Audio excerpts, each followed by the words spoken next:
बहू, क्या बना रही हो? माँ जी, आप तो मेरे सामने ही खड़ी हैं। क्या आपको नहीं दिख रहा कि मैं पास्ता बना रही हूँ? अरे मुझे दिख तो रहा है, तभी तो पूछ रही हूँ। हमारे जमाने में नाश्ते में पराठे और देसी घी, दलिया या आलू पूरी होती थी, और अब ये अंग्रेजी आटा। माँ, वो तैलीय मसालेदार दिन अब चले गए। अब तो सब यही नाश्ते में खाते हैं। लेकिन मुझे नाश्ते में शुद्ध घी के पराठे ही चाहिए। तो माँ खुद बना लीजिए, क्योंकि मैं और मेरे पति तो यही खाएंगे। माँ नीना, क्या आप दोनों नाश्ते पर झगड़ना बंद करेंगी? मुझे दुकान के लिए देर हो रही है। देखो बेटा, मैं तो तुम्हारे भले के लिए बोलती हूँ, लेकिन इस बहू को तो बस ताने मारने आते हैं। जैसे आपकी माँ ने कभी किसी को ताना नहीं मारा। हर बात में अपने जमाने को क्यों घसीटना जरूरी है? हे भगवान, हर रोज ऑफिस से पहले यहाँ तो जैसे कोर्ट रूम का सीन बन जाता है। ये क्या है? ठीक है, अब ये सब छोड़ो और नाश्ता कर लो। मैंने आज तुम्हारे लिए पास्ता बनाया है। अब मुझे नाश्ता नहीं चाहिए। आप दोनों की बातें सुनकर ही मेरा पेट भर जाता है। रमेश बिना नाश्ता किए दुकान चला जाता है। शाम को वह थका हारा घर लौटता है और जूते उतारने ही वाला होता है कि अचानक सास बहू फिर से बहस करने लगती हैं। देखो बेटा, मैं आम तौर पर शिकायत नहीं करती, लेकिन तुम्हारी पत्नी तो आजकल बहुत जिद्दी हो गई है। मैंने तो बस इतना कहा कि सब्जी में थोड़ा कम नमक है, और वो झट से बोल पड़ी, अगर मैं ज्यादा नमक खाऊंगी तो मुझे हार्ट अटैक आ जाएगा। तो बताइए, क्या जरूरी है कि मैं जो भी बनाऊं उसमें कोई ना कोई कमी निकाले? क्या वो बिना कोई टिप्पणी किए खाना नहीं खा सकती? माँ नीना, कम से कम मुझे पहले सांस तो लेने दो। एक दिन आप दोनों मुझे बेलन और चकले के बीच में पीस डालेंगी। बेटा, अगर तुम्हारी पत्नी इसी तरह ऊंची आवाज में बोलती रहेगी तो बड़ों को तो कुछ कहना ही पड़ेगा। ओह, और अगर बड़े बोले तो हमें बस चुपचाप सुनना है, जैसे हम गूंगे पैदा हुए हों। बस, अब बहुत हो गया। माँ, कृपया अपने कमरे में जाइए। नीना, मुझे एक कप चाय बना दो, और बिना किसी ताने के, वरना मैं होटल जाकर चाय पी लूंगा। दोनों कुछ पल के लिए चुप हो जाते हैं। बहू बड़बड़ाती हुई रसोई में लौट जाती है, जबकि सास नाराज होकर अपने कमरे में बंद हो जाती है। ऑफिस में बॉस से डांट और घर में कुश्ती। हे भगवान, मुझे कोई बीच का रास्ता दिखा दो। अगली सुबह नीना रसोई में टोस्ट बनाते हुए खुशी खुशी गुनगुना रही है। तभी उसकी सास अंदर आती है और बोलती है, बहू, मेरी प्यारी बहू, बाई आओ। नीना कोई जवाब नहीं देती और गुनगुनाती रहती है। बहू, क्या तुम सुन नहीं सकती? मैं कुछ कह रहा हूँ। माफ करना माँ, मेरे कान में संक्रमण है, इसीलिए मैं ठीक से सुन नहीं सकता। क्या क्या आप बहरे हो गए हैं? नीना हाँ में सिर हिलाती है और टोस्ट प्लेट लेकर चली जाती है। हे भगवान, वह बाहरी हो गई है। उसने पहले कभी मेरी बात नहीं सुनी, और अब वह सचमुच मेरी बात नहीं सुनेगी। शाम को सास हॉल में बैठी हैं। नीना पास से गुजरती है।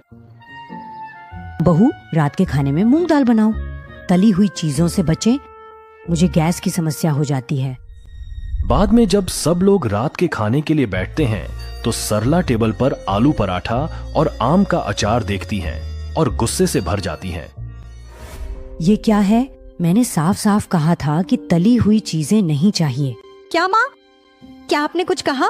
कृपया जोर से बोलिए, मैं सुन नहीं पा रही हूँ। हे भगवान, अब वह इसे बहाना बना रही है और जानबूझकर उल्टा कर रही है। बेचारी, मेरी पत्नी आपकी तानों को सुन सुनकर बहरी हो गई। मेरी वजह से? वाह बेटा, अब सब मेरी ही गलती है। रमेश की माँ गुस्से में कमरे में चली जाती हैं और रोने लगती हैं। कुछ समय बाद जब वह बाहर आती हैं तो देखती हैं कि उनकी बहू बालकनी से अपनी पड़ोसी से बातें कर रही है। कमाल कर दिया शीला भाभी, आज तो उसने भी मेरी सास को करारा जवाब दे दिया। अब वो अपने कमरे में रूठी बैठी हैं।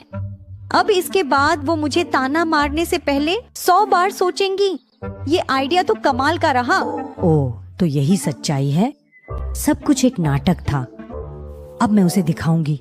शाम को सरला देखती है कि नीना पास में है।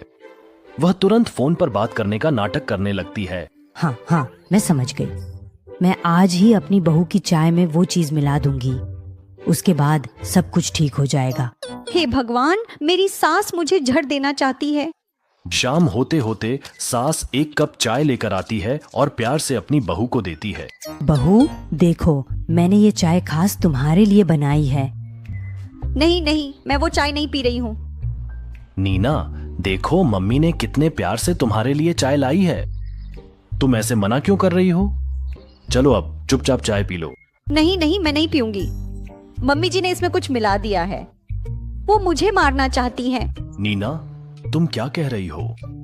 माँ ऐसा क्यों करेंगी? मैं झूठ नहीं बोल रही हूँ, मैंने खुद अपने कानों से सुना है। मम्मी जी आज किसी से फोन पर बात कर रही थी कि वो आज मेरी चाय में कुछ मिलाएंगी और फिर सब ठीक हो जाएगा। लेकिन तुमने तो कहा था कि तुम्हें कुछ सुनाई नहीं देता। ये है ना, शायद ये कोई गलतफहमी थी।